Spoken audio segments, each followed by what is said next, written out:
Saludo maestro, nosotros somos el último grupo de exposición donde estaremos hablando sobre la discapacidad y violencia. Entre los temas a tratar es la historia de la discapacidad, integración e inclusión y consideraciones finales. Yo le estaré hablando sobre la historia de la discapacidad. Bueno, la sociedad a lo largo de la historia se ha desarrollado lo que se considera una persona normal, cuáles son sus características que lo diferencian de otros. Bien.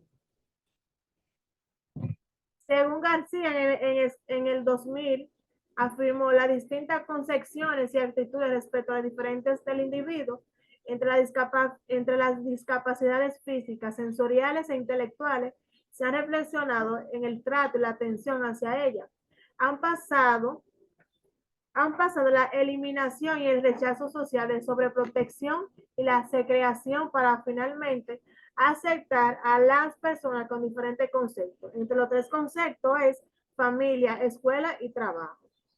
Pero bien, en los pueblos primitivos, los miembros del clan o tribu con menos fuerza, habilidades físicas, representando un obstáculo para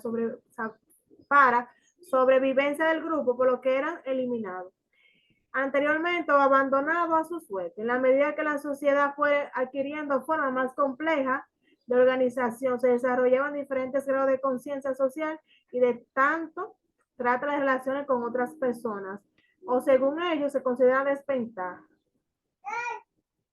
En la edad antigua, en las edades antiguas, como vemos ahí arriba en el monte Tiagoto, y arriba yo le traje los que eran los indios, que ellos lo que hacían era que lanzaban a las personas con discapacidad, lo lanzaban por ese puente, por ese monte, por ahí. Y eso eran los indios que están en la imagen. Entonces, en África Oriental utilizaban a sus discapacitados para ayunar al demonio. Los hebreos creían que los defectos físicos eran una marca del pecado y por lo que los nordiscos, los discapacitados, eran verdaderamente dioses, según el tipo de creencia que tenía cada cultura.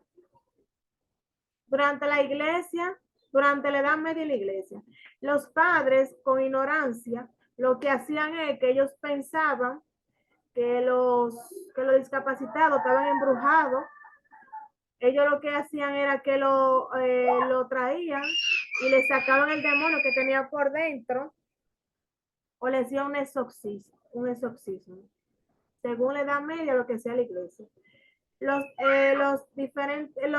personas mentales eran internados en un orfanatorio, un manicomio, prisión, otro tipo de instituciones establecidas, junto con otro delincuente o anciano pobre, según Batista en el 1993. Bien, durante ya el siglo XIX, ya tuvo una puerta grande para las personas con discapacidad. Lo que hicieron fue los ciegos y los sordos primero. Al fin se inició la atención deficiente mental en instituciones creadas para ellos. Sin embargo, la situación de las instituciones predominó hasta la medida del siglo XX, debido a una serie de razones. Según García, en 1989, esa fue una de las razones. El arrogaísmo, las actividades negativas hacia los defensores, el uso y abuso de psicometría a partir o a principios del siglo XX, la deficiencia que era considerado un elemento perturbador y antisocial, particularmente confuso, la sexualidad incontrolada, las dos guerras mundiales y la Gran Depresión de la década de 1930 paralizaron el desarrollo de servicios sociales y educativos. Pero bien, ya en la época proliferaron las clases especiales de la clasificación de los niños según lo etiquetaban, según si eran personas con demencia o alguna discapacidad física. Los centros se multiplicaron, se diferenciaron en función de distintas etiologías como ciegos, sordos, deficiencias mentales, parálisis cerebral, dificultades de aprendizaje. Fueron segregados de la educación regular a su propio programa, técnico especialista que construyeron a un subsistema de educación especial, diferencialmente el sistema educativo general. Esto empezó al final del siglo XVII al siglo XIX, según Batista, 1993. Ya, gracias a Dios, a partir del año 1959, que ya fue, que se consideraba que era una discapacidad, no lo que se veía en el tiempo pasado, el rechazo a las socializaciones de los padres de este tipo de escuelas segregara, a recibir el apoyo administrativo de Dinamarca en comparación a su legislación del concepto de formación entendido como la posibilidad de que el deficiente mental desarrolle un tipo de vida normal como sea posible. A partir de entonces el concepto ya se normalizó y se extendió por toda Europa y América del Norte y fue en Canadá en el 1972, donde se publicó el primer libro acerca de ese principio. Se considera que los centros especiales promocionan a los niños con deficiencia en un ambiente restringido, empoderamiento contraproducente desde el principio de vista educativo. Ya la síntesis general de mi tema, yo considero que la historia de la discapacidad, el concepto de discapacidad ha experimentado una trascendencia, evolución a lo largo de nuestra historia, montándose mucho atrás en el tiempo, en la cultura antigua, un ejemplo, dependiendo del tipo de cultura que se esté presentando en la persona con discapacidad, según ellos entienden su cultura y sus reglas. Pero ya además un dato importante era que le dan media a la iglesia a partir de los valores de respeto a la vida, inculcando actividades y compasión de caridad hacia los primeros, de entre las primeras personas. Donde ellos lo que hacían, que ellos la iglesia lo que hacían era con personas poseídas de demonios, otro espíritu, ellos se lo sacaban para sacar, según ellos, el tipo de discapacidad que se presentaba, ya sea niños, adultos, en hombres o mujeres.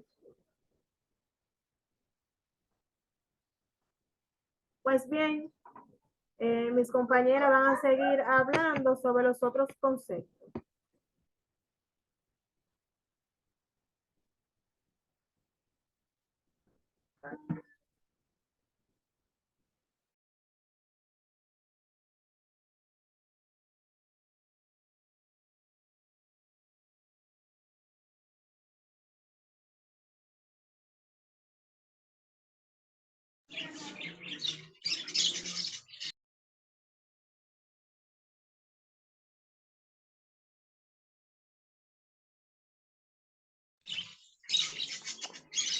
Sí, buenas. A mí me tocó integración e inclusión.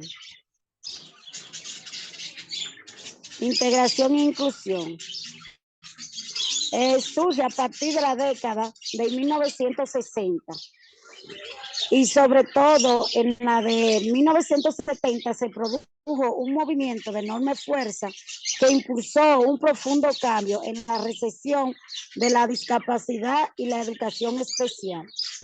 Este movimiento, respaldó por consideraciones provenientes de diversos campos, dio lugar a una nueva forma de entender la discapacidad de una perspectiva educativa. Dos elementos clave de esta nueva aproximación fueron el concepto emergente y necesidades educativas especiales como reemplazo del tradicional lenguaje de la deficiencia y la realidad de la integración educativa como práctica que generó cambio en el currículo de formación docente, los métodos de enseñanza y las responsabilidades de administraciones educativas.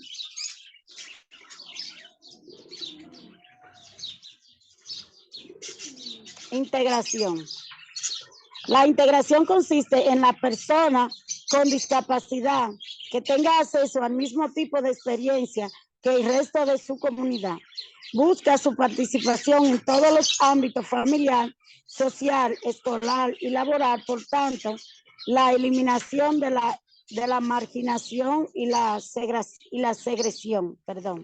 El objetivo de la integración es contribuir al proceso de formación integral de las personas discapacitadas de manera dinámica y participativa, aceptando sus limitaciones y valorando sus capacidades y brindándole a cada una en la posibilidad de desarrollar su propio proyecto de vida. La integración es un proceso continuo y dinámico, posibilita a las personas participar a las distintas etapas de quehacer social, escolar y laboral mediante apoyo especializado en caso que sea necesario. En otro orden, la integración realiza en las debidas condiciones con los recursos necesarios. Es positiva con los alumnos con algún tipo de deficiencia, contribuye a su mejor desarrollo y una más completa, normal y socialización. Además de benéfica para el resto de los alumnos, ya que aprende con una metodología individualizada, disponen de más recursos y adquieren actitudes de respeto y solidaridad hacia su compañero menos dotado. La inclusión. La inclusión consiste en crear y mantener el entorno y práctica educativa que sean accesibles, equitativas y respetuosas con la diversidad de todos los estudiantes, incluyendo a aquellos con necesidades educativas especiales o discapacidad. Se trata de garantizar que todos los estudiantes tengan igualdad de oportunidad para participar plenamente en vida escolar y alcanzar su máximo potencial. Con el texto educativo, la inclusión implica superar barreras y eliminar obstáculos que puedan limitar la participación y el aprendizaje de los estudiantes. Esto implica adaptar y ajustar los entornos físicos, los recursos, la metodología y los sistemas de apoyo de manera individualizada. De acuerdo a las necesidades de cada estudiante, la inclusión se basa en el principio fundamental de respetar y valorar la diversidad, reconocimiento de cada estudiante que tiene habilidades e intereses y necesidades diferentes. En resumen, la integración educativa no debe ser considerada como un acto caritativo, sino como un esfuerzo para generar las condiciones que permiten a los niños aprender de acuerdo con sus potencialidades individuales. La inclusión en la educación se trata de crear entornos prácticos que valoren y respondan a la diversidad de los estudiantes, eliminando barreras y promoviendo la igualdad de oportunidades para todos los estudiantes que puedan participar y planeadamente aprender y alcanzar su máximo potencial. Eso es todo de mi parte. Lo dejo con mi compañera Armel. Saludos, buenas noches. Lisauri, hay un inconveniente con la cámara porque me tapa. Pero yo no la tengo encendida mi cámara. O sea, donde nosotros nos presentamos queda encima de la diapositiva. Tú vas a ver. Entonces, quita la cámara tuya y la de Diana, ¿ves? ¿Y cómo la quito? Diana, de la cámara tuya. Ajá, pero que aunque la cierre, queda abierto. Tú vas a ver. Entonces yo no lo puedo leer completo.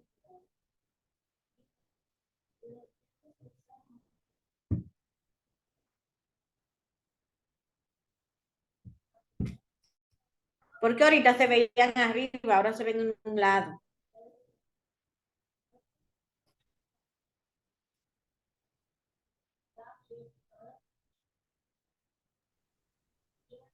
Ah, pero eso es tú que tienes que quitarlo. ¿Y cómo? Muévelo para el otro lado, muévelo. ¿Pero cómo le hago? Arriba. Tú lo coges arriba, donde está la cámara tuya.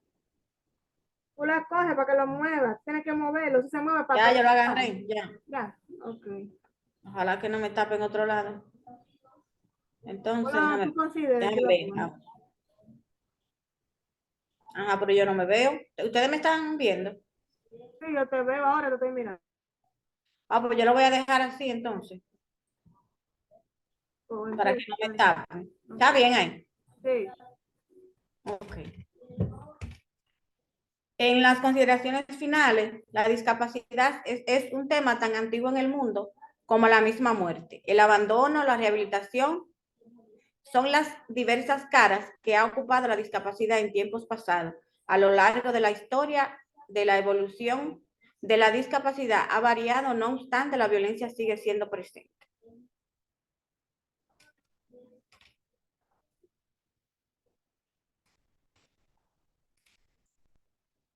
Una pregunta que en varias ocasiones no hemos hecho es, ¿qué significa ser una persona con discapacidad? Es una pregunta, pero, bueno, córtalo a Elizabeth, porque fue que me turbé aquí con algo, buscando en el teléfono. Que lo tenía puesto y lo quité para mandarte mensaje.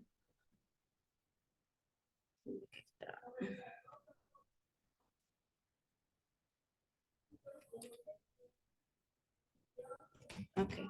Consideraciones finales. La discapacidad es un tema tan antiguo en el mundo como la misma muerte. El abandono, la rehabilitación son las diversas caras que ha ocupado la discapacidad en tiempos pasados. A lo largo de la historia de la evolución de la discapacidad ha variado, no obstante la violencia sigue presente. A modo de reflexión, alguna vez no hemos hecho la pregunta de qué significa ser una persona con discapacidad y no hemos encontrado el significado de lo que es, porque está mal el término. El término adecuado sería qué significa ser una persona que presente una discapacidad. Ahí está la diferencia entre una persona con discapacidad y una persona que presenta la discapacidad.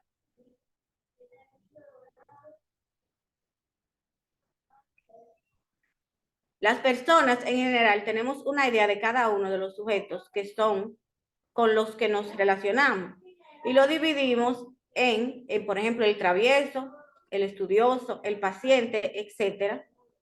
Y a partir de esa percepción que tenemos de esa persona nos comportamos hacia ella y por medio de este trato diferenciado comunicamos lo que esperamos de cada uno de ellos.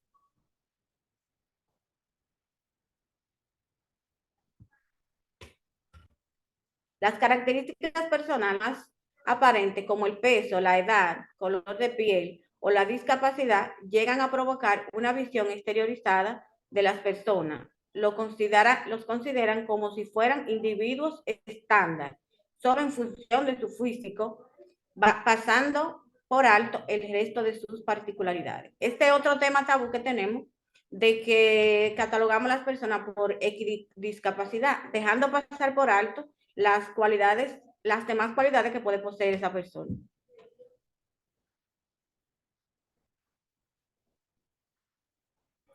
Para educar contra los prejuicios y favorecer la democracia, la tolerancia y el respeto por las diferencias, es necesario saber que mantener un buen nivel de autoestima, resolver adecuadamente la costumbre y aceptar las diferencias sociales, sensibilizar sobre el riesgo de poner en actividades los estereotipos y prejuicios, también analizar el significado que damos a la realidad, por ejemplo, la discapacidad como una construcción social. También entender que las influencias de las condiciones biológicas resultan ser modificadas por las influencias psicológicas y sociales. Estas reflexiones son obligatorias para ponerle fin a las limitaciones, darle un significado más positivo a la discapacidad y así favorecerlos con las adaptaciones sociales que se deben hacer para poder destacar las cualidades positivas y realistas que poseen como seres humanos, para que se deje de conocer solo sus limitaciones.